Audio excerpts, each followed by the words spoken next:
보도록 하겠고요. 오늘 고민을 사실 되게 많이 했는데 일단 좀 가볍게 첫 강연이기도 하고 첫 주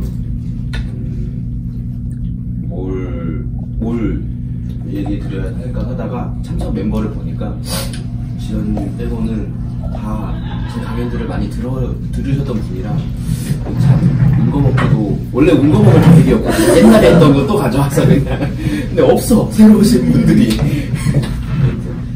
그래서 오늘은 좀 지난번에 예전에 했던 내용이랑 조금 중복되는 것도 있긴 하는데 이제 그러니까 빚이란 무엇일까에 대해서 좀 얘기를 해보려고 해요. 그러면서 밖에 이 강연 듣고 나가서 어디 가서 좀 이거 원래 이런 거야 라고 좀 잘난지 않은 척 할 수 있을 만한 것들을 좀 몇 가지 이렇게 쪽쪽쪽쪽 해갖고 이제 그런 거 중심으로 좀 준비를 했고요. 그러면은 근데 이제 우리가 빚을 이해하기 전에 좀 배경 지식이 좀 필요해요. 배경 지식이 필요한데 두 가지에 대해서 좀 얘기를 해보려고 해요. 파동 이런 입자라는 게 있어요. 다들 익숙하실 거예요. 문과든 이과든 어렸을 때 중학생 때도 다 배운 거니까 파동이 뭐냐라고 하면은 쉽게 파도 생각하고 소리 생각하면 되는데 에너지를 지닌 이제 입자로 이루어진 주기가 있는 이제 진동이야. 쉽게 딱 한 단어로 하자면 입자는 뭐냐? 특정 위치, 특정 공간에 분리되어서 존재하는 물질이죠. 파동은 진동이고 입자는 물질이다. 그리고 파동은 보통 연속적이에요. 근데 입자는 불연속적이죠. 왜냐면 다 끊어져 있는데 파동은 저희가 이렇게 어디서부터 어디까지를 파동 한 개, 어디서부터 어디까지 파동 두 개 이렇게 끊어서 생각하진 않잖아요. 연속적인 거고 파동을 표현할 때는 보통 파장과 진동수로 표현을 합니다. 파장은 이제 표기는 람다로 많이 하고 단위는 미터 단위를 주로 많이 쓰고요. 길이 단위죠. 진동수는 F로 표기를 하는데 한 번쯤 다들 들어보셨을 거예요. 헤르츠, 라디오 몇 메가헤르츠 이런 것들 있잖아요. 파워 FM 이러면서 그 헤르츠는 이제 진동수다. 그럼 입자는 뭘로 표현을 하냐? 주로 이제 크기랑 위치랑 이제 개수인데 사실 저희가 입자로 부르는 애들은 여기 밑에 보시면 이제 기본 입자, 합성 입자 이런 애들을 입자라고 주로 명칭을 하고 당구공 이런 애들도 입자라고 볼 수도 있어요. 입자적인 특징을 가지고 있으니까. 그래서 근데 이제 그런 것보다 이제 저런 굉장히 작은 애들을 입자로 얘기를 하기 때문에 크기는 써놓긴 했지만 사실상 의미가 없어요. 걔네들의 크기는 사실 굉장히 작기 때문에 눈으로 볼 수 없습니다. 정도로 그렇고 파동의 특징 중 하나가 되게 신기한 게 매질을 통해서 전파를 해요. 매질이 없으면 전파되지 않습니다. 소리는 공기를 통해서, 공기라는 거는 저희가 아무것도 없는 거라고 생각을 하지만 공기 중에는 산소 분자든 질소 분자든 이산화탄소든 이런 것들이 여러 가지 분자들로 이루어진 하나의 기체거든요. 공기도. 그러니까 그 기체를 통해서 전달이 되는 거고 파도는 당연히 물을 통해서 전파가 되는 거고 약간 좀 예외가 있긴 한데 좀 이따 말씀드리면 전자기파도 사실 이제 파동 중 하나죠. 전자파라고 저희가 흔히 얘기합니다. 그래서 이제 파동과 이제 입자라는 게 있어요. 이 세상에는. 근데 이제 파동을 좀 더 볼 텐데, 이제 파동은 좀 특징들이 있어요. 파동이기 때 갖는 특징들이 이렇게 5가지가 있는데, 간섭, 굴절, 반사, 회절, 편광이라는 특징이 있어요. 그리고 이제 오른쪽에 보시면은 이제 저게 흔히 이제 과학을 배울 때 파동을 표현하는 이제 되게 간단한 기초적인 도식이라고 보시면 될 것 같고, 그래서 저 가장 높은 점에서 가장 높은 점 사이의 길이, 이거를 이제 웨이브렌트, 저거를 파장이라고 해요. 앞에서 보시면은 람다, 파장으로 표현을 한다고 그랬잖아요. 파동을 표현을 할 때는 그래서 이게 일정 주기가 있으니까 그 일정 주기에 한 번 사이의 길이가 얼마나 되는지, 그리고 그 주기가 1초에 몇 번 나타나는지가 이제 진동수예요. 그래서 위에 보면 하이 프리퀀시가 있고 밑에 보면 로우 프리퀀시가 되어 있는데, 이게 사실 여기 시간이라는 개념이 들어가 있는 거예요. 그러니까 1초에 이만큼 더 많이 진동한다. 얘는 1초에 이만큼 진동한다라는, 약간 그렇게 이해를 하시면 되고요. 그래서 이제 하나하나 파동의 특징을 좀 보시면은 먼저 간섭을 보시면 간섭은 서로 다른 파동이 합쳐져서 하나의 파동이 되는 현상이에요. 이게 무슨 말이냐? 똑같은 파동이라는 거는 이게 위상이라는 얘기가 나오는데, 그러니까 높은 점이 이렇게 오는 게 같아요. 시간과 그러니까 똑같은 모양의 파동이 있는데 그게 서로 지나가는 시간이 같아요. 이렇게. 그래서 얘랑 얘가 이렇게 딱 맞아서 여기 시간 상상을 좀 하시면은 얘가 이쪽으로 흘러간다라고 보시면 돼요. 계속 이쪽으로 흘러가고 있는데 얘가 이렇게 맞았을 때 얘네 둘을 합치면 커져요. 이게 이제 보강 간섭이라고 하고요. 요거 이제 상쇄 간섭이라고 하는데 이게 반대죠. 근데 되게 크기는 똑같아요. 모양도 사실 똑같아요. 얘를 보면 쉽게 생각하면. 근데 대신 이 높은 게 있을 때 얘는 낮은 게 오는 거를 이렇게 합치면은 없어져요. 그러니까 요거를 0으로 보고 플러스 마이너스라고 보시면 되고, 그래서 플러스와 마이너스가 합쳐지니까 0이 된다라는 개념. 플러스와 플러스가 만났으니까 2배가 된다라는 개념으로 보시면 되고, 그래서 이게 왜 중요하냐? 사실 이 상쇄 간섭을 활용해서 노이즈 캔슬링 기술이 있는 거예요.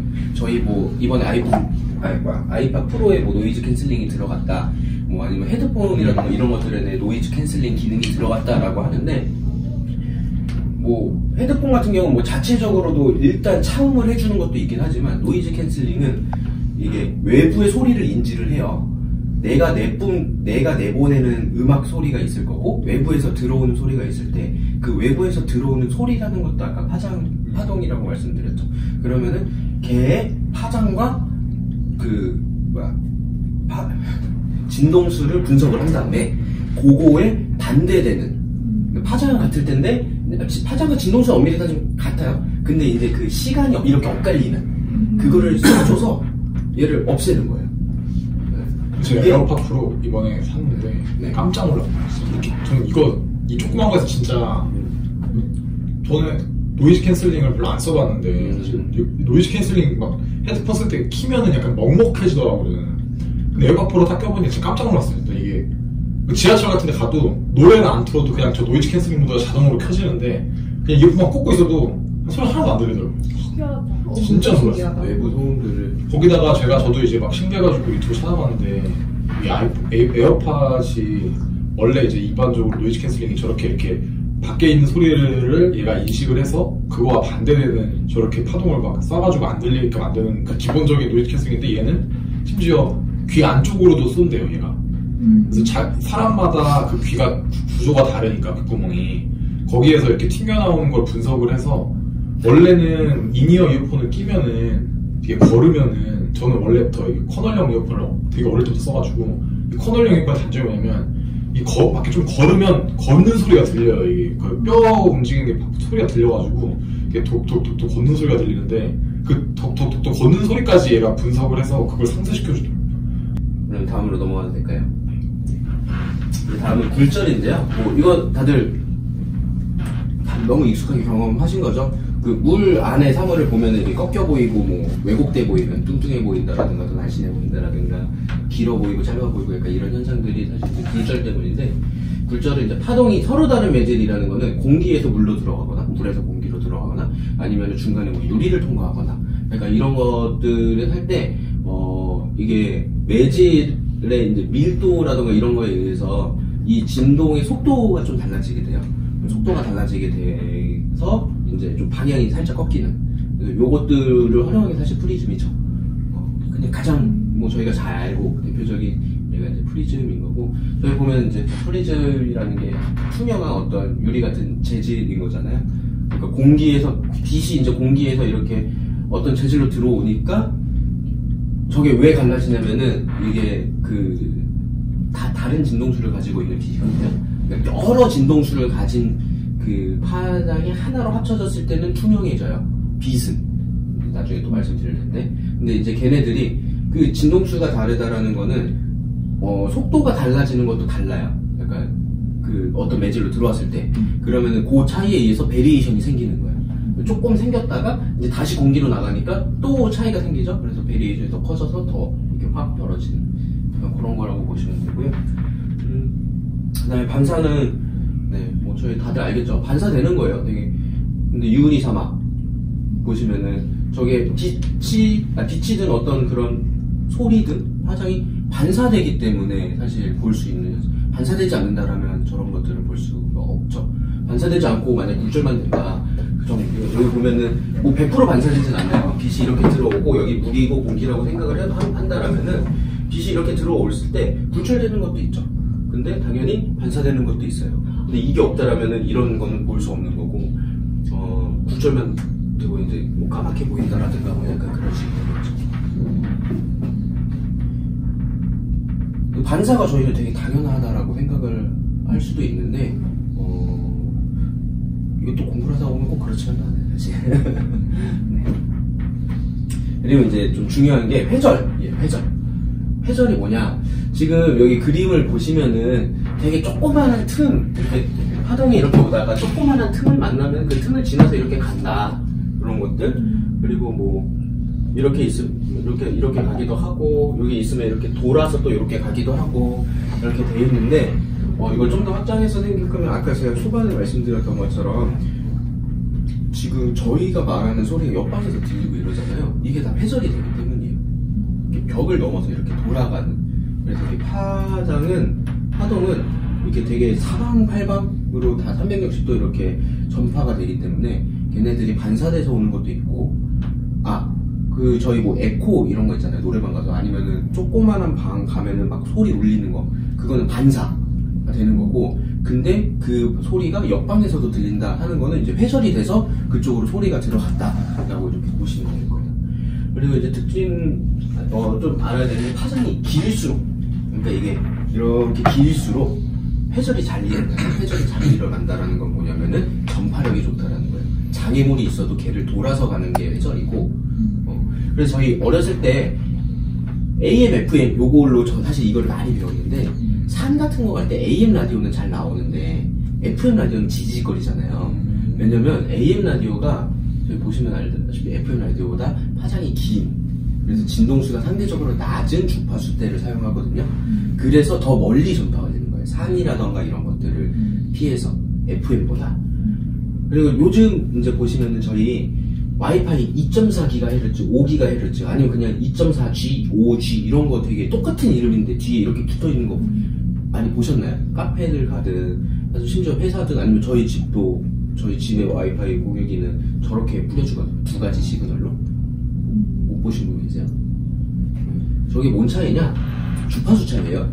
그래서 예를 들어서 집에서 와이파이 쓰면 아니 와이파이 공유기 뒤에 이렇게 붙어있잖아요. 네. 2개씩 뜨던데? 네. 저는 왜 2개씩 뜨는지 몰라가지고. 이게 주파수 차이. 특히 이제 가정용에서 이게 유용한 게 뭐냐면은, 예를 들어서 지금 저희 집은 방이 3개예요. 근데 공유기를 그 방에 3개 동일한 세기로 뭐 이게 신호가 뿌려지는 위치에 달면 베스트지만, 사실 보통은 한 군데 뭐 방 어디 하나든 이렇게 하잖아요. 이사 갈 때 맨날 싸워 그걸로. 그쵸. 근데 그렇게 했을 때 옆방에서도 와이파이 잡아야 될 거 아니에요. 그때는 2.4G를 잡으면은 좀 더 좋아요. 잘 잡혀요. 왜냐? 제가 진동수가 더 낮다라는 거고, 그럼 파장이 상대적으로 더 길다라는 거고, 회전이 더 잘 된다는 거예요. 높으니까 무조건 봐야지. 중에서 맨날 오잖아. 그거를 좀 고민하시죠. 내가 공유기 근처에 있다 하시면 5G. 제가 이득입니다. 왜냐면은 이게 진동수가 높다는 건 그만큼 에너지 전달량이 많은 거라서 제가 더 빨라요. 조금 더 빨라요. 네. 2.4G보다 상대적으로. 근데 대신 중간에 장애물이 있으면은 신호가 약해요. 네. 그래서 중간에 장애물이 있다. 카페 갔는데 공유기 대충 어디쯤 있을 것 같은데, 뭐 인테리어 상으로 뭐 여기 가벽이 있든 아니면은 좀 멀리 있든 뭐 중간에 뭐 사람들이 많든 하면은 2.4G. 근데 나 공유기 바로 밑자리야. 그럼 5G. 집에서도 나 공유기 설치된 방에 있어. 그럼 5G. 근데 또 옆방이야. 아니면은 좀 나가야 돼. 뭐 장애물들이 좀 있어. 그럼 2.4G. 이걸 잡으면은 조금 더 수월한 인터넷 커넥션 경험을 할 수 있다. 설치해주는 업체에서는 일부러 공유기 한 대에다가 2개 다 그렇게 쓰라고 2개를 다 잡아주는 거예요? 그거는 저도 이유를 잘 모르겠어요. 어느 순간 다들 이렇게 돼 있더라고요. 맞아요. 네, 맞아요. 어느 네, 순간. 저도 왜 이렇게 어느 순간부터 했는지는 모르겠지만, 어쨌든 공유기가 2개는 아닌 거죠. 공유는 공유기는 하나인데 어떻게 그걸 쏘느냐, 그 차이로 2개를 나누는 거예요. 저도 그럴 것 같아요. 근데 와이파이, 062가 와이파이, 그, 랜을 통해서 들어온 인터넷 그 통신을 와이파이로 어떻게 변환해서 뭐 쏘는지까지는 저도 잘 몰라서 그 부분까지는 자세히 알려드릴 수는 없을 것 같고. 아무튼 그냥, 요런 차이. 그래서 나중에 아는 척 하세요. 카페 가서 와이파이 뭐 잡아야 돼? 막 이럴 때, 야, 우리 2.4G 잡으면 잘 잡힐 거야. 약간 이런 거. 너무 궁금했어요. 네. 그리고 이제 마지막으로 이제 편광이라는 특징인데, 이거는 되게 설명은 어려워요. 빛의 전기장의 반응이 일정하게 고정되거나 규칙적으로 바뀌는 현상이라고 하는 건데, 제가 아까 이게 소리도 그렇고, 파도는 사실 이렇게 평면에서 이렇게 한쪽으로만 진행되는 것처럼 보이는 그런 파동이긴 한데, 소리도 그렇고, 빛도 그렇고, 어떠냐면은, 이게 되게, 어떤 구체가 있으면 그냥 정말 360도 사방팔방으로 이렇게 쫙 퍼진다고 보시면 돼요. 그러면 그 중에서 한쪽 방향만 봐도 지금 이렇게 Y축으로 진동하는 그 소리가 있고, X축으로 진동하는 소리가 있고, 이렇게 비스듬히 대각선으로 이런 모든 이 360도 각도로 이렇게 진동하면서 나가는 소리가 있어요. 근데 그거를 이렇게 필터링을 할 수 있다는 거예요. 그래서 세로의 필터를 껴놓으면은 세로의 그 파동만 살아남고 나머지는 다 없어지는 거죠. 네. 물론 이건 이제 예시를 위해서 극단적으로 이렇게 하는데 100% 없어지진 않아요. 이제 이게 자연이라는 게 항상 뭐 다 100% 팍팍 되는 게 아니라 뭐 불확정성 원리도 있고 여러 가지 이제 의해서 당연히 다 투과되고 살아나는 것들이 다 있어요. 회전 원리도 적용되면은. 하지만 어쨌든 필터를 하면은 이렇게 그거에 해당되는 고기를 지날 수 있는 파동만 살아남는다. 그래서 저 뒤에 그림을 보시면은 쟤는 이제 이렇게 세로로 진동하는 애가 가고 있는데 가로 필터를 놨잖아요. 그러니까 그 뒤에는 당연히 제가 잘려서 아무것도 전달이 되지 않는 거죠. 네. 그래서 저거 그냥 대표적인 예가 선글라스예요. 선글라스를 끼면은 좀 어두워 보이고 자외선을 차단한다라고 하는 거잖아요. 그 자외선이 그 주로 오는 자외선이 강하게 오는 그 진동수의 각도라던가 이런 것들을 계산을 해서 그거를 필터로 입혀놓은 거예요. 그러면은 당연히 자외선이 어느 정도 차단이 되고 빛이 상대적으로 덜 들어오니까 빛이 덜 들어온다는 건 어두워진다는 거죠. 그래서 선글라스인 거고, 선글라스를 구입하실 때 되게 싼 것도 있고 비싼 것도 있잖아요. 싼 거는 뭐 그 선글라스가 아니다 뭐 이런 얘기도 있고, 사실 그 뭐냐면은 싼 애들은 그냥 필름 붙인 거라서 그냥 어둡게만 해주는 거예요. 자외선 차단을 하는 저 평광 필터가 붙어 있는 게 아니다. 그래서 이제 비싼 선글라스들, 진짜 선글라스라고 자외선 차단 효과가 있는 애들은 저거를 이제 확인을 하셔요. 그래서 길거리에서 파는 10,000원, 20,000원짜리가 자외선을 차단해 주진 않아요. 네. 알았다. 이게 카메라 사진 찍다 보면 편광 렌즈라고 그 앞에다가 이제 이 캡에다가 씌우는 그 평광판 렌즈가 있는데, 그거는 저는 항상 이해가 안 되는데 이걸 돌려야지만 작동을 하거든요. 그래서 그거 보통 언제 쓰냐면 예전에 DSLR 많이 찍고 다닐 때는 반사되는 거가 반사되는 빛을 걸러내기 위해서 그 앞에 있는 평광 필터를 정해진 건 아닌데 이렇게 돌려보면은 그 반사되는 광이 다 사라지는 걸 있는데, 그럼 얘도 그 반사되는 광이 어느 정도 특정하게 이렇게 방향을 갖고 그걸 찾는 거죠. 돌리는 과정이 그거를 없애는 그 각도를 찾는 거라고 보시면 돼요. 근데 반사광은 그럼 어느 정도 반사되면서 그 방향이 약간 일정해지나 봐요. 주로 일정해진다라기보다 이제 주로 많이 오는 방향은 있을 수 있어요. 예를 들어서 빛이 이렇게 왔는데 지금 이렇게 했다. 그러면 여기에 반사가 된다라면은 이 방향에서 이렇게 오면 이렇게 오는 그게 주가 되겠죠, 사실. 네. 그 외에도 되게 많긴 하겠죠. 근데 걔네들은 일단 얘를 없애면은 사실 무시해도 될 정도로 되게 작은 의미한 거라서. 그래서 돌려주는 평원 필터 말씀해 주는 거 되게 좋아하는데, 그게 약간 쉽게 구조화시키면 이런 식이에요. 이렇게 두 개 합쳐놓고 얘네를 이렇게 돌리면서 네, 그 각도를 거르는 거예요. 이렇게 네, 돌려가면서 그렇게 조합을 하는 그런 거라고 보시면 돼요. 선글라스는 뭐 돌리고 이런 게 없는 거잖아요. 그냥 어떠한 빛이 어떠한 각도로 올지도 모르는데.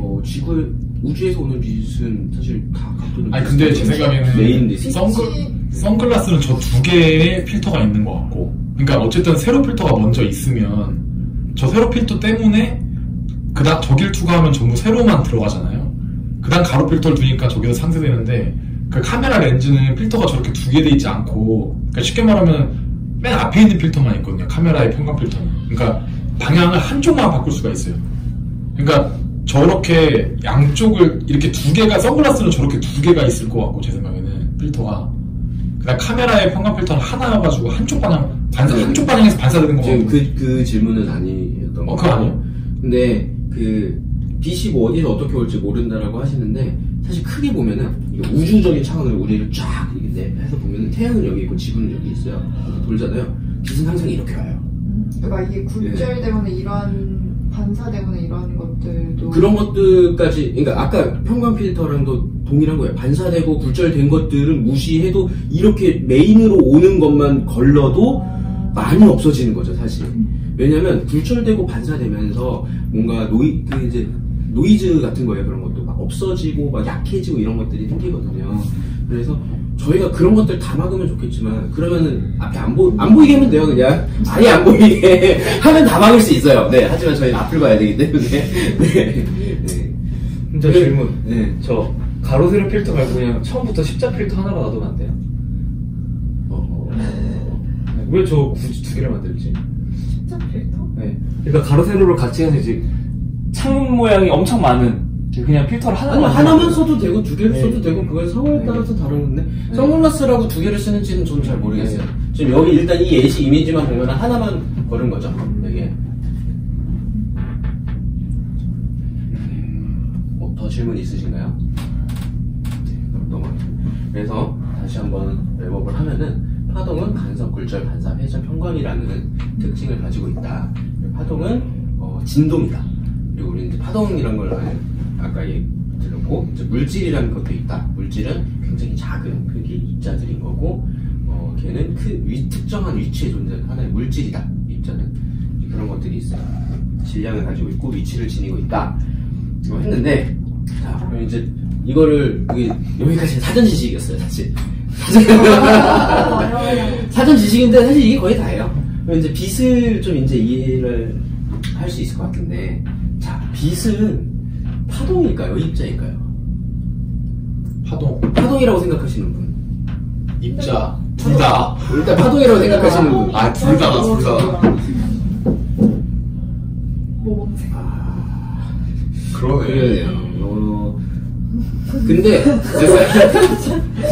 제가 설명을 그렇게 써놓긴 했는데 사실 그러니까 그 파동이 그렇다고 그러니까 파동이라고 말할 때 얘가 뭐라 그러지? 그걸 말하는 되게 거죠. 상호 배타적이 아니라 입자 하나가 움직이는 것도 파동이라고 뭐 이제 엄밀히 따지면 할 수 있지만 그러니까 파동이면 입자가 아니야. 입자면 파동이 아니야. 약간 이렇게 비교할 수 있는 그런 건 사실 아니거든요. 이게 관계가. 근데 웨이브가 되는 조건을 충족하는지 안 하는지를 물어보시는 거죠, 그러면? 그쵸. 파동이라는 진동이 거는. 있는지. 그쵸. 없다. 뭐, 진동이 없다. 아, 빛은 진동이 없다. 그럼 빛은 입자다. 아니, 지금까지 설명한 거 뭘로 들은 거야, 그러면? 선글라스가 어떻게 투과하는지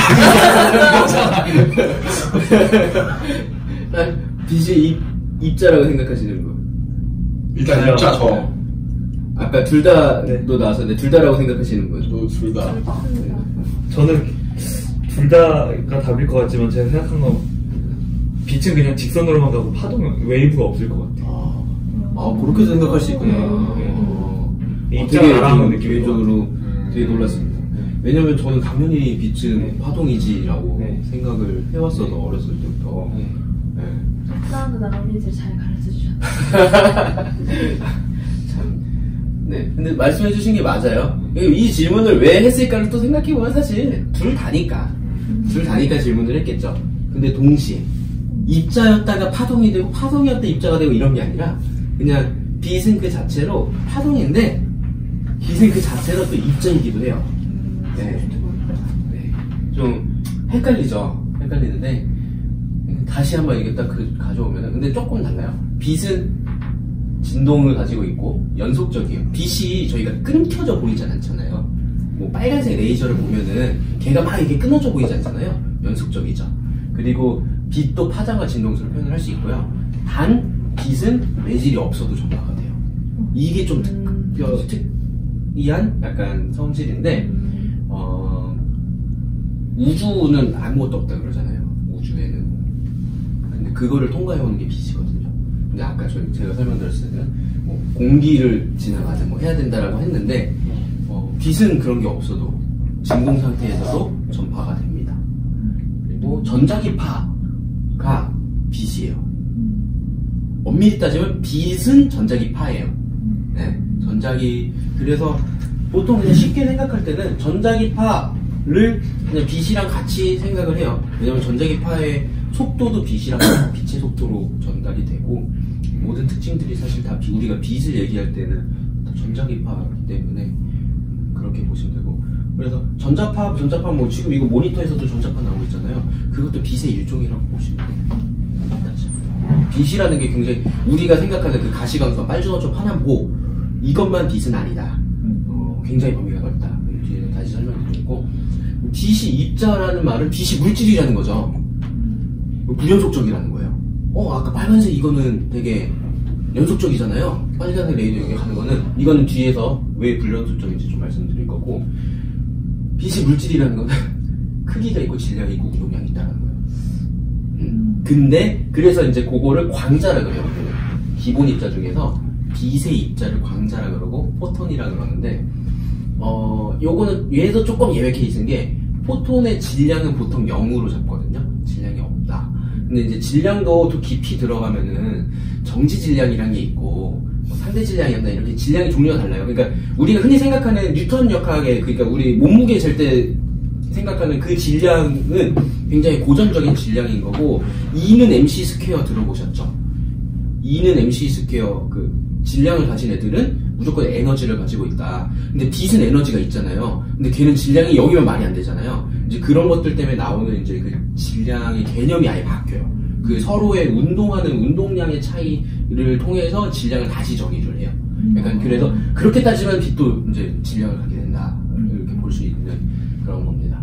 어쨌든 그거는 이제 나중에 기회가 되면 또 설명을 드리도록 하겠고요. 어쨌든 그래서 빛도 어떤 하나의 진짜 알갱이들로 이루어진 애다라고 생각을 할 수 있다라는 겁니다. 근데 신기하네. 파동의 어떤 조건 충족하지 않고 입자의 어떤 조건 충족하지 않는데도 둘 다 아니다가 아닌 둘 다 맞다라고 되는 게. 그렇게도 생각을 안 해봤는데. 네. 그렇죠. 근데 왜냐면은, 근데 이런 조건들은 파동의 필수 조건이라기보다는 대부분의 파동을 보니 이런 특성들이 있다. 약간 이렇게 이해를 하시면 좋을 것 같아요. 네, 당연히 예외 케이스들은 다 있는 거고. 네. 그래서, 시간이 많이 지났는데, 좀 더 이제 거의 다 끝났어요. 근데. 그래서, 빛이 입자다라는 거를 증명된 실험이 있어요. 광전 효과라는 이제 실험인 건데, 사실 이제 이게 굉장히 유명한 실험이고, 이걸로 노벨 물리학상도 받았었나? 아무튼 그럴 거예요. 이게 뭐냐면은 빛을 금속에 비췄을 때, 그러니까 한마디로 어떤 금속판이 있어요. 여기에 은박지 이렇게 갖다 놓고 빛을 쬐요. 여기서 이렇게 전자가 튀어나와요. 이제 전자를 이제 측정을 하는 거예요. 튀어나온 전자들. 자, 근데 여기에서 사람들은 당연히 빛이 입자라고 예전에 생각을 안 했어요. 당연히 파장이겠건 파동이겠건 생각을 해서 빛은 파동이니까, 자, 그럼 여기서 에너지가 더 큰 빛을 비추면은 더 많은 전자가 튀어나오고, 이렇게 생각하면 돼요. 그 전자가 튀어나온다는 거는 여기가 우리의 당구공이 여기에 있어요. 근데 바람 훅 불면 이제 튕겨 나가죠. 바람 확 불면, 센 바람 불면은 더 멀리 더 세게 튀어나가고, 그리고 막 당구공들이 유리구슬들이 막 쌓여 있을 때 그 바람이 약하게 불면은 조금만 굴러가는데 바람이 세게 불면 다 굴러가죠.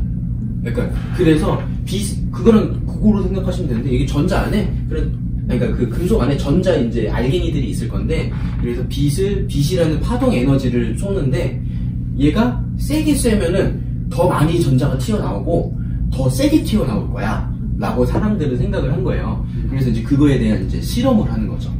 그리고 에너지가 큰 빛이 뭐냐라는 걸 또 한번 보면은 파장이 짧은 빛, 쉽게 생각하면 보라색 빛이 빨간색 빛보다 에너지가 세다라고 보시면 될 거고요. 저희 레이저도 레이저 포인터 같은 거에서 빨간색이 있고 초록색이 있을 때 초록색이 더 세다 그러잖아요. 약간 그런 거라고 보시면 돼요. 근데 진동수가 짧으면은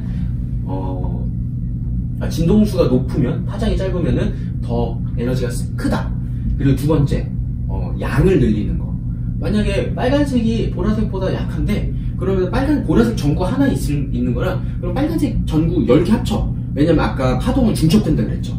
그럼 똑같은 파동을 겹치면 막 이게 커지죠.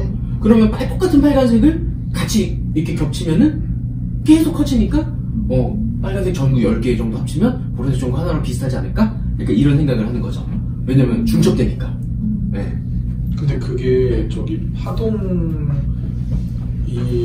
그러니까 그렇게 해서 많이 튀어나왔다 그래서 걔가 뭔가 입자가 있다라는 걸 그게 왜 어떻게 연결이 된 거예요? 그거 이제 아직 진도를 너무 많이 앞서가신 거고 지금 여기에서는 일단 이 실험을 하는데 사람들이 입자라는 걸 몰랐어요. 입자라는 걸 몰랐고 빛은 파동이니까 실험 결과가 이렇게 될 거야 라는 거를 지금 예측을 하려고 실험한 건데 그거를 보려고 지금 실험을 했는데 보라색 빛을 비췄을 때와 초록색 빛을 비췄을 때 튀어나온 전자 개수가 비슷해요. 보라색이 초록색보다 세잖아요. 그럼 전자가 더 많이 나와야 되는데 그렇지 않았다는 거예요. 그리고 두 번째, 빨간색은 아무리 강하게 비춰서 빨간색 빛을 막 10개, 100개를 갖다 쏴도 전자가 나오지 않아요. 네. 세 번째, 보라색 빛을 세게 비추면, 그러니까 보라색 빛을 더 많이 비추면 튀어나오는 전자의 개수는 늘어났는데 세지면은 근데 튀어나오는 세기는 같아요. 운동 에너지가 동일하다는 게 세게 때리면 세게 나가야 되는데 개수는 늘어났는데 더 세게 때렸는데 더 약하게 때렸을 때는 나오는 그 세기가 같다라는 거죠. 지금 잘 이해가 안 되시는 것 같은데 어떻게 설명해야 되지? 그러니까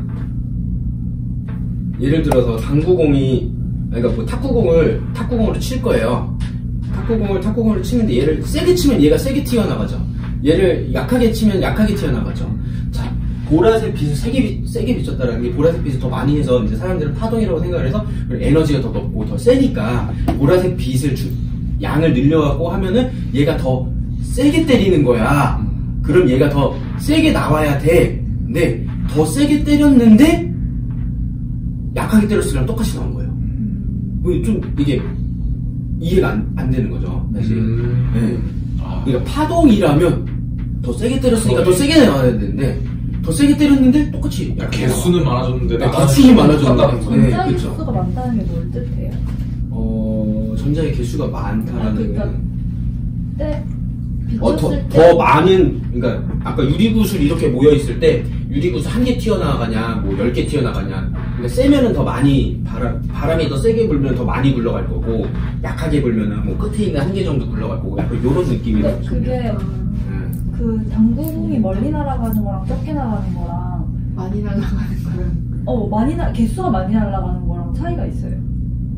더 세면 더 멀리 더 많이 날아가는 거 아니에요? 왜 전자의 나가는 개수는 많아졌는데 그 개수가 가진 에너지가 똑같다. 그런 거 아니에요? 그러니까 에너지는 파동이잖아요. 맞죠? 근데 파동이 아까 말씀하셨지만 입자로 이루어지는 건데 그러면 전자의 개수가 많아지면 그것도 에너지에 영향을 미치는 게 아닌가라는 생각인 거죠. 우리 근데 지금 되게 다들 너무 똑똑하셔서 저희가 아직 빛은 입자라는 사실을 지금 모르는 거야. 지금 빛은 파동이에요. 빛은 파동. 네, 빛은 파동인데 저 시대는 파동으로 믿었으니까. 네. 빛이 입자라는 걸 몰랐어요. 지금 우리의 상황은. 네, 빛이 파동이다. 파동인데 전자가 더 많이 튀어나온다는 건 그만큼 셌다라는 거죠. 더 많은 전자가 그러니까 여기에 그 배경 지식이 필요하구나. 이게 전자가 왜 튀어나오냐. 전자가 금속 안에 사실 이렇게 금속은 특징 중 하나가 이제 금속이 전기가 통하는 이유는 그 안에 자유전자들이라는 게 있어요. 막 이렇게 얽매이지 않고 이렇게 막 자유롭게 막 흘러다니는 전자들이 있는데 걔네들을 맞춰서 빼는 거예요. 근데 그냥 아까 여기 빨간색은 안 튀어나오는 거랑 일맥상통, 그러니까 그거랑 같은 개념인데 얘가 금속 안에 속박되어 있는 거거든요. 그러니까 금속이 그 전자를 힘으로 잡고 있는 거예요. 그렇지 않으면 사실 다 날아가겠죠. 네. 근데 그 힘보다 그래서 센 힘으로 때려줘야 이 전자가 튀어나올 수가 있어요. 네. 금속이 잡고 있는 힘보다. 네. 근데 그럼 나가면 튀어나와서 잃어버리는 거예요? 뭘 잃어버려요? 전자를. 금속이 전자를 잃어버리는 거죠. 그럼 계속하면 금속이 아니게 되는 거예요? 그렇게 한번 해보시길 바라고요. 근데 왜냐면 그게 상상으로는 그럴 수 있는데 사실 불가능한 게 뭐 아보가드로스 뭐 이런 거 들어보셨는데 뭐 10의 23제곱인가 3.인가 뭐 좀 아무튼 그 되게 요만한데 전자가 그만큼 개수가 들어있어요. 그러면은 이게 금속이 아니게 될 만큼 전자를 빼내려면은 이걸 전자 몇 개를 빼내야 되는 건지 일단은 거기서부터 저는 불가능하다고 생각을 합니다. 네. 금속이 그냥 또 갈아지는 거죠. 네. 아무튼 여기서 지금 아직 좀 나 이게 잘 이해가 안 됐다. 그러니까 그거 아니에요? 파동이라고 가정을 했으니까 보라색빛을 많이 쐬면은 파동이 같은 애들이 이렇게 모이니까 파동이 이렇게 커져서 이게 그쵸. 세게 들어가는 건데 그러니까 전자도 많이 나오고 전자도 더 세게 나와야 되는데 둘 중 한 개면 된다라는 거죠. 파동이 아니니까 이게 개수가 많이 들어가요. 아니 거기까지 아직 가지 말고. 그러니까 봐봐요. 그러니까 세게 때렸어요. 보라색 빛을 많이 했다라는 거는 세게 때렸다라는 건데 그러면은 근데 당연히 세게 때리니까 더 많이 나오고 더 세게 나와야 되는데 더 많이는 나와. 근데 더 세게 안 나와. 이거예요 지금. 네. 지금 이 마지막 말이. 네. 첫 번째 거는 더 센 놈을 때린 놈이 더 많이 나와야 되는데 더 약하게 때린 놈보다 얘가 더 세게는 나오는데 더 많이는 안 나와. 그러니까 이런 거죠. 이게 첫 번째 말은. 좀 이제 좀 이해되셨어요? 네. 이게 무슨 말이냐? 제가 좀 잘리지? 아무튼 그래서 그러니까 이거를 설명할 수 있는 방법은 이제 저희가 이제 너무 익숙해져갖고 다들 말씀하셨지만 빛이 입자일 수밖에 없다라는 거예요. 입자일 수밖에 없다. 그래서 우리는 하나의 파도가 와서 그런 뭐 모래사장에 모래들이 이렇게 치는 모래를 전자라고 한다면 이렇게 치는 게 아니라 진짜 광자라고 하는 그 알갱이 하나하나가 와서 전자를 이렇게 때리는구나. 그러니까 하나의 큰 파동의 에너지로 오는 게 아니라 그 입자의 에너지로 와서 걔가 전자를 맞춰야 이게 나오는구나. 그러면 이제 이해가 되죠. 봐봐요. 보라색 빛을 한 10개를 이렇게 쏴요. 그러면은 그만큼 더 전자를 맞출 확률이 높아지겠죠. 얘를 입자로 생각하면. 전자 계속 움직이고 있는데 얘 다 맞는 거 아니잖아요. 맞출 확률이 높아지겠죠. 그러면은 튀어나오는 전자도 많아지겠죠. 그리고 얘가 입자예요. 보라색 빛이랑 초록색 빛을 이렇게 쐈어요. 입자를 하나씩 던졌어. 보라색 광자 하나, 초록색 광자 하나. 근데 보라색이 더 세. 똑같이 전자를 맞추면은 당연히 보라색에 맞은 전자가 나올 때 더 세게 나오겠죠. 그리고 개수는 그러니까 당연히 똑같이 한 개씩 나오겠죠. 보라색이라고 더 많이 나오지 않겠죠. 네. 그리고 빨간색 같은 경우는 왜 안 나와? 얘 힘이 부족한 거예요. 이 전자가 튀어나오게 하려면은 금속이 전자를 잡고 있는 힘보다 더 센 힘으로 때려줘야 되는데 빨간색 광자는 그 힘이 안 돼. 그러니까 그냥 쳤는데 그냥 전자 안에서 조금 흔들리고 마는 거. 쳤는데 조금 흔들리고 마는 거. 그래서 빨간색 빛을 아무리 얘 자체 힘이 약한데 얘를 10번을 때린다 한들 이게 당연히 안 튀어나오겠죠. 네. 뭐 100번을 때려도 얘는 이 힘을 안 되겠죠. 네. 그렇게 보시면 돼요. 그래서 그래? 빛이 그럼 입자인가 보다 할 수 있는데 그래서 쏘아 빛이 입자인 게 나랑 뭔 상관이야? 뭐 어쩌라고 하는데 이 원리를 우리가 알아내고 빛이 입자의 특징을 가지고 있다. 빛은 입자로 볼 수 있다라는 것 때문에 그걸 알게 됐기 때문에 저희가 광센서라던가 자동문이라던가 스캐너라던가 이제 도난 경보기 같은 것들을 만들 수가 있게 된 거예요. 광센서는 쉽게 생각하면 이거예요. 특정 빛이 들어오면은 얘가 센서가 켜지는 거예요. 특정 빛이 들어온다는 거는 내가 뭐 보라색 빛, 뭐 아니면 뭐 빨간색 빛, 아니면 특정 진동수의 빛, 약간 이런 것들만 걸러낼 수 있다. 왜냐면 고기에서만 전자가 튀어나오는 물질을 안에 넣어놓으면 그 빛이 들어왔을 때만 전자가 튀어나오니까 그 전자가 튀어나온다는 거는 전류의 흐름이 생기는 거라는 거죠. 그럼 불이 들어올 수 있는 거죠. 그렇게 연결하는 거고 도난 경보기 같은 것도 마찬가지예요. 이렇게 그냥 이게 정확한 100% 원리는 아니지만 쉽게 생각하면은 우리 도난 경보기 같은 거 뭐 이렇게 서 있잖아요. 출입구 같은데 지나가잖아요. 걔가 아마 이렇게 전자파를 막 쏘고 있어요. 특정 전자파를 안에 여기 뭐가 있을 거잖아요. 네. 근데 저도 그거는 뭐 정확히 모르겠지만 얘가 울릴 때도 있고 제가 울릴 때도 있어요. 근데 이렇게 때려서 전자가 나와요. 그리고 이렇게 전자를 감지하면은 그 전자를 감지해서 얘가 울리거나 아니면은 얘가 때려서 전자가 나오면 이 안에 전류의 흐름이 생겨서 얘가 울리거나 뭐 이제 둘 중 한 가지가 될 수 있는 거죠. 자동문 같은 것도 그냥 그게 되는 게 아니라 빛이 이렇게 왔을 때 뭐 사람한테 막혀서 다시 되돌아오는 뭐 이런 것들 뿐만이 아니라 뭐 여러 가지가 있대요. 뭐 아무튼 그래서 이것 때문에 사실 건센서 왜 파동이면은 이거를 못해요. 특정 진동수에만 그게 아니라 그냥 진동수가 달라도 더 많이 쬐어주고 오래 쬐어주고 이러면 에너지가 겹쳐지고 중첩되고 해갖고 이런 것들을 만들 수 있을 거라 상상을 사실 하기가 힘들거든요. 파동이기만 하면은. 아무튼 그렇다라는 거고. 여기까지 근데 저게 광전효과 저렇게 실험하고 나서 네. 그러면 저걸로 이제 아 입자구나라고 딱 그냥 사람들이 그때부터 이제 알게 된 거예요. 뭐 바로 유레카 뭐 이러진 않았겠어. 왜냐면 저 실험이 그거를 위한 실험은 아니었으니까. 그러니까. 이거 왜 그래를 하다 보니까 이런 거예요. 그러니까 보통 과학이 다 대부분 이건데, 오씨 우리가 예상한 결과랑 달라. 왜 그래를 찾아야 돼요. 왜 다르지? 하나, 실험이 잘못됐다. 둘, 우리가 가정한 가설이 잘못됐다. 얘 같은 경우는 가설이 잘못됐다로 접근을 했는데, 그러면 또 거기서 새로운 가설이 나오는 거죠. 그럼 빛이 입자로 생각할 수 있나? 그래서 이제 다시 이제 입자라는 빛은 입자다라는 가설을 세우고 더 많은 실험을 해보고 이렇게 지지고 볶고 해보니까 빛이 입자네가 된 거죠. 그러니까 바로 이걸 보고 유레카 빛은 입자구나 이건 아니에요. 네. 근데 그러면은 먼저 저 실험 그러면 그 입자를 발견 처음의 실험이었고 그쵸, 입자성을 드러내는 첫 번째 실험 방법. 그러면 그 전까지 파장으로 생각하다가 입자로 그쵸, 파장만은 빛이 파장이라고 했을 때 설명이 안 되니까. 근데 그러면 이 실험을 통해서 실험자가 빛은 파장이자 입자이다를 말한 거예요? 아니면 빛은 입자다라고 얘기를 한 거예요? 빛은 입자의 특징을 가지고 있다. 그냥 그 정도? 네.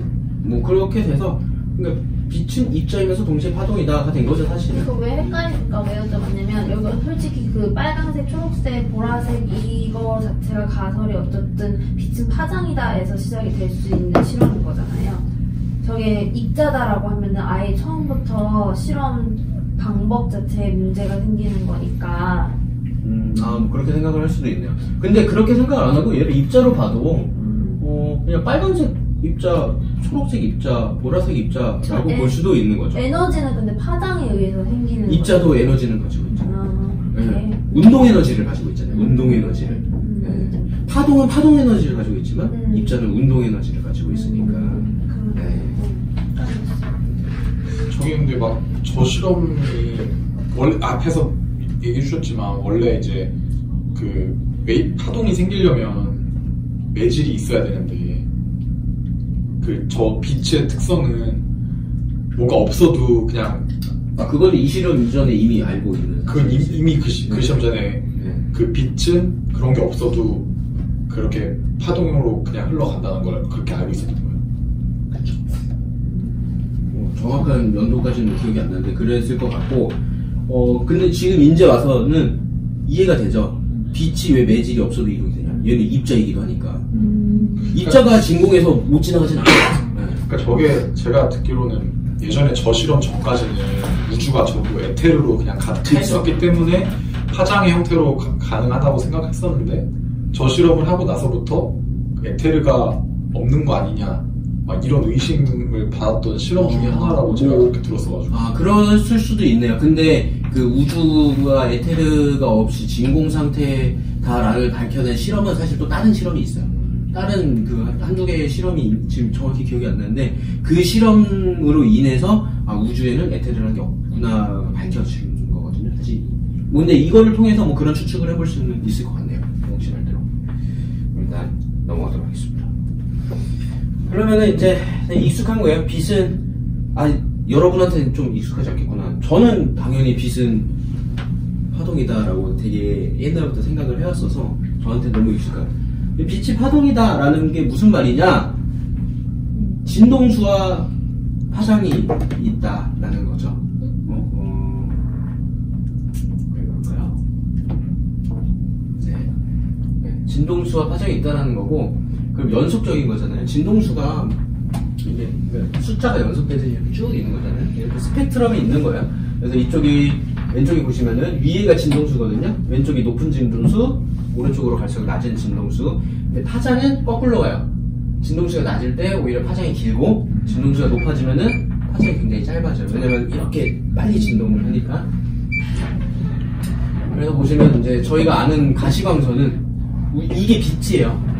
그러니까 얘네들이 다 빛이에요. 이 모든 그 진동수 하나마다 다 파장이라고 생각할 수 있거든요. 근데 걔네들이 다 합쳐진 게 일단 빛이다 라고 생각을 하시면 되고, 우리가 흔히 생각하는 빛 할 때 가시광선 영역은 굉장히 일부다. 그 안에 저 빨주노초 파나곤 이렇게 있다. 여기서 보시면은 보라색이 빨간색보다 진동수가 높죠. 좀 더 에너지가 높다. 좀 더 세다. 그래서 이렇게 생각하시면 되는데, 빨간색은 뭔가 따뜻하죠. 절로 가면 적외선이요. 빨간색 영역 밖을 적외선이라 그래요. 인프라웨어, IR 이렇게 하고, 이쪽이 자외선이에요. 저희 자외선 되게 세다 그러잖아요. 근데 실제로 센 애예요. 그리고 적외선보다. 적외선은 뭔가 그 저온살균 뭐 이런 거 할 때 많이 쓰잖아요. 얘보다는 에너지가 약해요. 약간 그리고 약간 적외선에 빨간색도 섞기 쉬운 게, 빨간색 바로 원자리 근처에 있거든요. 그럼 적외선이랑 같이 섞어놓기가 되게 쉬워요. 저 색은 보이는 색이 아닌 거죠? 적외선. 네, 여기까지가 보이는 거예요. 비지블 스펙트럼 해서 딱 우리의 눈은 딱 요만큼만 볼 수 있어요. 근데 적외선 안경 있죠. 군인들 쓰는 거. 적외선 고글 이런 거를 쓰면 이제 보는 거고, 그 동물들 중에서 그래서 적외선으로 보고 다니는 동물들도 사실 인간만 지금 인간의 비지블 스펙트럼이 이거다라는 거예요. 네. 자외선을 보는 동물이 있는지는 모르겠어요. 못 살 것 같아. 나도 보고 싶다. 뭐 그러면 세상이 좀 달라 보이겠죠? 근데 적외선을 보는 걸로 세상을 봤을 때 그 고글 낀 거 영상 같은 거 보면은 되게 이런 색들 다 없어지고 뻘건 약간 그런 것들만 열만 감지되잖아요. 근데 사실 거기에 이제 빨간색, 노란색 이런 것도 적외선의 색이, 그러니까 적외선의 베리에이션에 따라서 그거를 우리가 볼 수 있는 시각적인 표현으로 빨간색, 노란색 이런 색깔을 입혀놔서 그런 거지, 사실 또 이제 그 적외선만 보이는 세상은 또 아니고, 근데 적외선만 보일 때는 사실 그게 없죠. 되게 밋밋하죠. 형태는 보이나 색이 보이지 않는. 그리고 마이크로웨이브가 쉽게 생각하면 우리 저희 그 전자레인지, 전자레인지에 사용되는 진동수다라고 생각하시면 되고, 그 이제 마이크로웨이브 오른쪽에 보시면 라디오 웨이브 해서 라디오 주파수, 그러니까 라디오 웨이브가 이제 우리가 흔히 하면 FM, AM만 생각할 수 있는데, 그런 통신에 사용되는 거를 포괄적으로 되게 라디오 웨이브라고 많이 그냥 명명하고 있고요. 그 오른쪽에 보시면 롱 라디오 웨이브가 있는데, 이제 쟤네들 뒤쪽에서 좀 더 설명을 드릴게요. 그리고 자외선보다 더 센 게 뭐냐, 이 왼쪽에 보시면은 UV가 자외선인 거고, 울트라 바이올렛. 그래서 바이올렛이 들어가죠. 보라색. 울트라 보라색이에요. 보라색보다 더 센 놈. 이렇게. 네. 그래서 UV인 거고, 걔보다 더 센 놈이 엑스레이. 저희 이제 엑스레이 촬영하고, 그리고 제가 제 Y로 이거 그린 사람이 잘 얻은 것 같은데, 감마레이라고 이제 좀 뭐 방사선 붕괴라던가 뭐 이런 거 할 때 좀 나오기도 하고, 굉장히 고에너지를 가지고 원자 폭탄 같은 것도 감마레이 방출이거든요. 세요. 굉장히 세요. 근데 궁금한 게 갑자기, 네. 엑스레이 촬영하는 거는 네. 에너지가 세서 그럼 쓰게 된 거예요? 그쵸. 왜냐면은 엑스레이도 약간 저 안쪽을 쉽게 촬영하려면 생각했을 때 피부를 뚫고 들어가서 튕겨나와요. 뼈를 맞고 튕겨 나와야 되잖아요. 근데 이 앞에 있는 애들은 피부를 뚫고 뼈까지 못 가요. 근데 튕겨 나오지도 못해. 가더라도. 엑스레이 정도는 돼야 가서 맞고 튕겨 나와서 그 튕겨 나온 거를 이제 분석을 해갖고 뼈 이미지를 만드는 거거든요. 네, 그런 거고. 그래서 엑스레이 다음에 저희 뭐 CT, MRI 뭐 이런 것들도 엑스레이보다 에너지가 점점 높아져요. 왜냐면 더 깊숙이 들어가야 되니까. 네.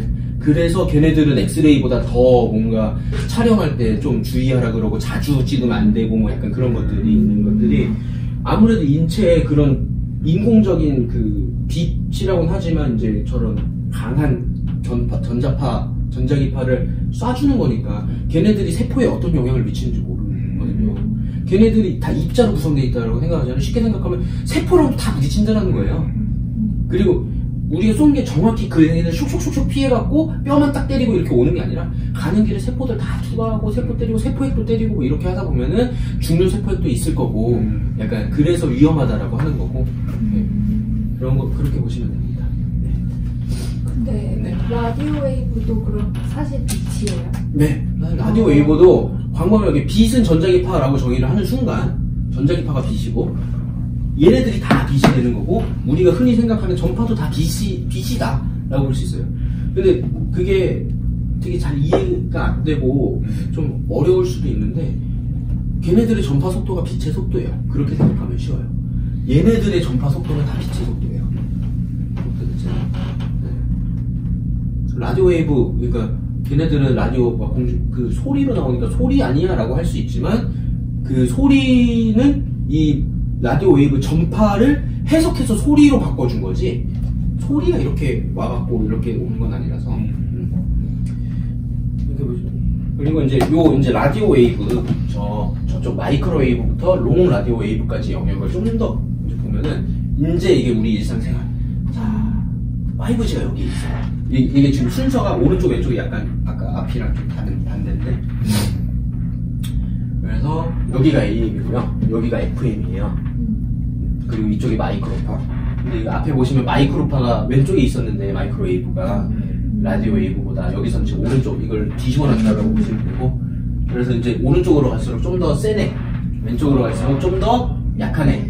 자, 좀 더 센 애는 진동수가 높은 애, 좀 더 약한 애는 진동수가 낮은 애. 진동수가 낮은 애는 파장이 긴 애, 파장이 긴 애는 회전이 잘 된다. 따라오셨나요? 자, 진동수가 낮아요. 그럼 파장이 길어요. 상대적으로. 파장이 길면은 회전이 잘 돼요.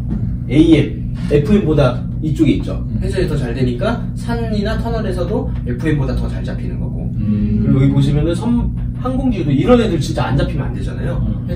그래서 이제 되게, 낮은 그 주파수. 그러면 전하고 케이블 회사들이 주파수 갖고 비딩해가지고 막 좋은 주파수 얻어가려고 하는 것도 그러면 더 좋은 품질 하는 게 다 저런 것 때문인가? 그쵸. 그 안에서 나눠줘야 되니까. 왜 주파수가 중요하냐? 주파수가 너무 낮으면은 전달할 수 있는 데이터가 적어져요. 에너지가 적기 때문에. 그래서 고주파 5G는 여기 있지만 사실 저희 4G라던가 이런 애들은 좀 더 아래에 있어요. 이제 5G 왔기 때문에 기가헤르츠대로 넘어간 거예요. 네. 근데 기가헤르츠 안에서도 3부터 30까지 있죠. 그러니까 더 세면은 더 많은 데이터를 실 수 있고 그 말은 더 빠르다라는 거예요. 근데 회전이 잘 안 돼. 그 말은 그만큼 중계기를 많이 깔아야 돼요. 그만큼 돈이 많이 들어. 건물마다 다 깔아줘도 건물 안에서도 방마다 깔아야 되고 이럴 수도 있는 거예요. 네. 그래서 사실 주파수 대역대가 중요한 거예요. 네. 거기 플러스 지금 이 전파로 보이는 거 TV에도 쓰고 TV도 라디오도 쓰고 저기 위성통신 들어가 있죠. 우주통신 들어가 있죠. 천문통신 들어가 있죠. 뭐 국제방송이니 케이블 방송 이런 것도 다 들어가 있어요. 걔네들끼리 겹치면 큰일 나죠. 그래서 대역대를 아예 정해놓고 너네는 여기만 써. 너네는 여기만 써. 나 5G 할 거야. 근데 멋대로 저 우주통신 있는 대역대 갖다 쓰면은 우주통신 하는 거랑 얘랑 서로 교란이 일어나서 이게 우리 통신이 안 될 수도 있고 인공위성이 갑자기 추락할 수도 있는 거예요. 걔랑 통신이 안 되니까. 네. 그래서 국가가 하는 것 중에 좀 저는 진짜 개인적으로 이해가 안 되는 게 저 그냥 대역을 정해서 회사마다 하면 되지 이거를 5G 대역 주파수 대역을 1조 이렇게 경매하잖아요.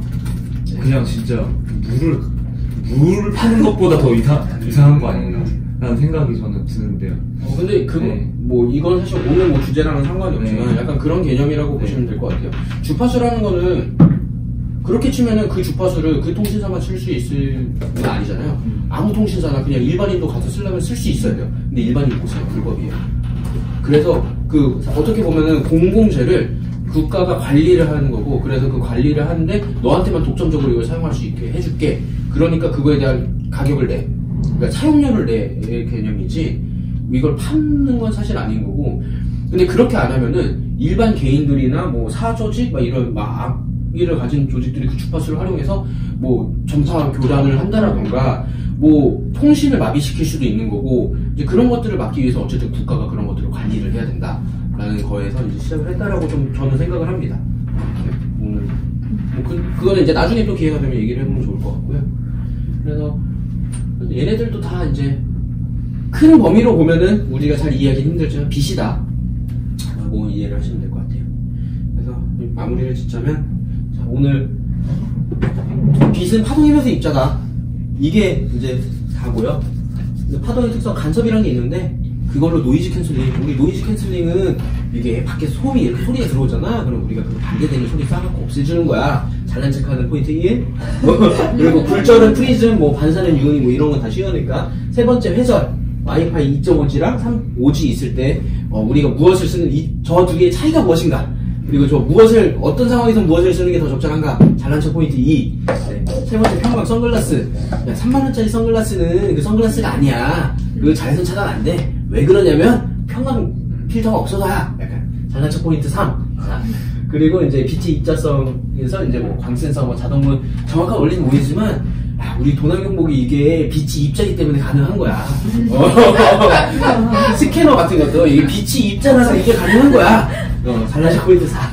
그리고 빛의 파동에서 약간 엑스레이부터 이런 것들이 얘네들 다 빛이야. 너 몰랐지? 5G 이것도 다 빛이야. 전자기파가 빛이야. 우리가 빛이 파동이기 때문에 이런 전파들이 다 될 수 있는 거야. 약간 이렇게 보시면 될 것 같습니다. 네. 하나 궁금한 게 있는데 저희가 네. 와이파이나 블루투스나 전부 다 네. 저 항상 궁금했던 게 지하철 탈 때마다 네. 그 이렇게 전파가 교란되는 딱 그런 상황에서 잠깐 끊길 때가 있잖아요. 항상 블루투스 이어폰도 그렇고 특히나 저는 항상 퇴근할 때 아까 보안 검색대를 통과할 때 꺼져요. 이 블루투스 이어폰들이.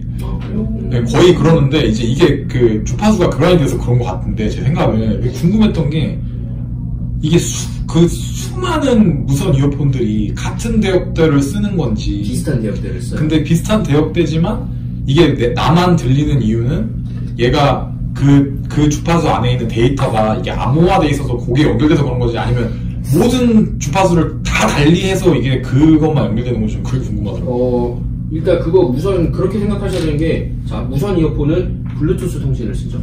블루투스 통신을 쓰는 겁니다.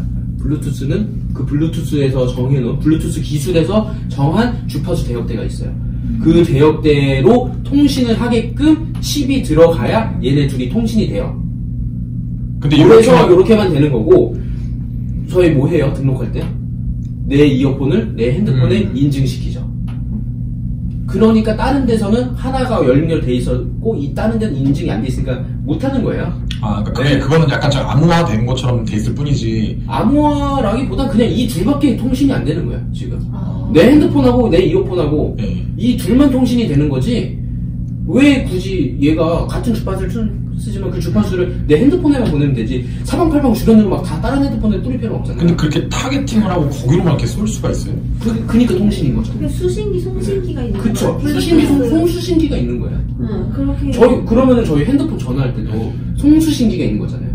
전화기 안에 송수신기가 있고 수신기가 있고, 이쪽 전화기 안에 송신기와 수신기가 있고, 그러면은 이것도 그렇게 생각을 해보면, 암호화가 돼갖고 이 둘만의 뭔가 이게 아니라, 그냥 얘 송신기와 얘 수신기의 코드를 맞춰서, 얘 송신기에서 보낸 걸 이 수신기에서만 받아갖고, 그렇게 이 수신기에서 그냥 듣는 거죠. 그러니까 그 내용을 들을 수 있는 거는, 그 웨이브 안에, 어쨌든 그것도 뭐 전파로 올 거잖아요. 그 웨이브는 같은 파장, 그러니까 제 블루투스 이어폰이 제 핸드폰에 보내는 그 파장은 옆에 있는 사람이 쓰는 것과 같은 파장이지만 이게 서로가 등록되어 있는 걸로만, 그러니까 저는 그걸 제가 암호화라고 표현한 거지만 이렇게만 등록이 된 거기 때문에 이렇게 연결될 뿐이지 사실은 이 주파수가 이쪽 사람 핸드폰이라도 가긴 가는데 그냥 그래서 연결이 안 될 뿐인 거예요. 그래서 다른 사람 핸드폰에서 켰을 때 형 혹시 그 에어팟이 검색이 되잖아요. 그죠. 네. 그러면 애플에서는 에어드랍 뭐 이런 것도 있는데 그것도 블루투스. 그것도 그냥 다 뿌리고 사실 그거는 아무나 받아라 거거든요. 그러니까 아무나 받고 받는 사람이 받겠다고 누르면 쫙 데려오는 개념이니까 그것도 똑같이 그냥 주파수를 보내버린 다음에 그냥 데이터를 받냐 안 받냐 주파수는 계속 뿌리고 있는데 그 안에 특정 데이터를 넣는 거예요. 이제 010101 이거를 입히는 거거든요. 지금 여기 보시면은 앞에 아까 약간 요거랑 비슷한데 이게 라디오도 인터넷이랑 똑같이 보시면 돼요. 이 크게 봤을 때 이런 큰 웨이브들 있잖아요. 거기다 시그널이라는 걸 입히는 거예요. 다 진동이 있고 그 안에다가 그 위에다 데이터를 얻는 거예요. 그게 약간 암호화로 이해를 되는 거네요. 그걸 그러니까 뭐 예를 들면 예전에 암호화라기보다는 약간 그 디지털화라고 표현하는 게 더 정확할 것 같고 왜냐면은 암호화라는 거는 그런 걔를 그러니까 그거를 암호 코드를 모르면 해석을 못하게 해야 되는데 그냥 일단 얹힌 수준에서는 누구든 그거를 그냥 그 0101 뭐 이런 것들을 읽을 수 있어요. 근데 그거의 의미를 해석하는 건 뭐 그 다음 얘기지만 예, 그런 것들은 읽을 수 있다. 사실 이제 그래서 그런 식으로 사실 데이터가 통신이 되는 거다. 그러면은 그 블루투스나 같은 무선 기기들도 같은 대역대의 주파수를 쓰지만 우리가 서로가 갑자기 이게 내 연결이 저 연결로 막 연결이 꼬이지 않는 이유는 그냥 그 수많은 사람들이 전부 다 다른 뭔가 그 키를 갖고 있기 때문인 것 뿐이네요. 주파수는 같은 걸 주파수는 같은데 거기에 실려있는 뭐 데이터가 다를 수도 있고 뭐 그 송수신기에서 전송하는 뭐 데이터의 뭐 코드 데이터 안에서도 뭐 나는 A라는 이어폰이야 라고 뭐 자기 식별 뭐 코드 같은 게 있을 수도 있고 그런 데이터가 있을 것 같아요. 제가 생각할 때 뭐 그러면 이제 그거를 식별했을 때만 활성화가 되고 약간 뭐 이런 식이 될 수도 있는 거죠. 그래서 블루투스도 보면은 블루투스 기술도 뭐 조금만 더 말씀드려보면은 약간 뭐라 그러더라 마더 블루투스가 있고 그냥 그 차일드 블루투스 기기가 있나? 그래서 이어폰 같은 거는 내 이어폰은 한 대한테밖에 등록이 안 되잖아요. 근데 핸드폰은 이어폰도 등록시키고 뭐 스마트워치도 등록시키고 뭐 다른 것도 등록시키고 얘는 되게 여러 개 등록되잖아요. 그게 이제 블루투스 안에서도 약간 그걸 두 개를 나눠갖고 그 이어폰 같은 애들은 여러 개 연결시킬 필요가 없으니까 딱 하나에만 연결시킬 수 있는데 얘는 여러 개를 컨트롤할 수 있는 성격의 약간 그런 블루투스 통신 같은 거를 적용을 시킨다고 해요. 네. 그래서 네. 그런 차이도 조금 있어요. 네. 얘는 뭐 자동차에도 연결되고 여기저기 다 연결되잖아요. 근데 이어폰에다가 뭐 핸드폰 여러 개 등록하고 이러면 안 되잖아요. 그러니까 이게 약간 요즘은 대중화됐지만 예전만 해도 블루투스 키보드 같은 것만 해도 몇 대를 동시 연결 가능한 게 조금 더 비싸고 그랬었잖아요. 그렇죠. 그러니까 그거는 이제 같은 걸 쏘지만 얘도 연결될 때 이걸 다 선별적으로 그걸 인식할 수 있는 것 때문에 가격이 더 올랐던 거. 저희 진짜 말씀 잘해주셨어요. 잘 생각해보면은 예전에 블루투스 키보드 마우스 쓸 때 블루투스 키보드 그거 이렇게 뭐 동글 키보드 동글, 마우스 동글 다 따로따로 끼는 경우도 있었고 맞아. 키보드 동글 위에다가 그 마우스 동글 이렇게 USB를 또 끼는 경우도 있었죠. 근데 요즘은 그냥 하나잖아요. 네, 그냥 두 개 동시 통신 이렇게. 그러네. 근데 그게 뭐 요 마더 블루투스하고 요거랑 조금 다르긴 한데 아무튼 다른 질문 있으세요? 그럼 언젠가 눈에 보이는 대역대로 통신할 때도 있나요? 저는 그건 안 될 것 같아요. 그러니까 일단 굳이 그것도 있고 이게 통신 대역대를 선정할 진짜 때 빠를 것 같은데? 선정할 때 중요한 것 중 하나가 자연적으로 그 주파수 대역대가 많이 발생하는 거야. 자연에 많이 가시광선 굉장히 많이 있는데 상대적으로 적고 왜냐면 간섭을 받으면 안 되잖아요. 지금 내가 하다못해 송금을 하고 있어요. 지금 1억 원이 가고 있는데 갑자기 간섭받아서 1억 원이 맞아, 그냥 날씨가 안 좋아. 1억이 됐어. 이러면 안 되거든요. 그러니까 약간 그런 것들, 그러니까 주파수의 안정성 같은 것도 사실 고려를 되게 많이 해요. 대역대를 선정을 할 때. 그리고 통제를 하고, 그리고 이게 한국만 이러는 게 아니라 약간 전 세계적으로 약간 공통적으로 비슷하게 묶여있는 게 있어요. 왜냐면 국내에서만 쓰는 FM, 뭐 AM, FM 이런 거야 뭐 국내에서만 쓰는 상관이 없는데 진짜 위성통신이라던가 5G 같은 경우는 이제 그거라기보다는 이 단말기를 내가 세계 어디에서든 쓸 수 있게끔 하려면은 이 안에 통신 칩이 그 주파수 대역대를 읽을 수 있어야 되기 때문에 어느 정도 그럼 우리는 여기서부터 여기까지 그리고 여기서부터 여기까지 5G 대역대로 성해서 우리는 이 안에서만 씁시다. 그러니까 이런 협약들을 계속해요. 특히 통신에 있어서는 전 세계 공통적으로 같이 하기 때문에. 네. 그렇습니다. 다른 질문.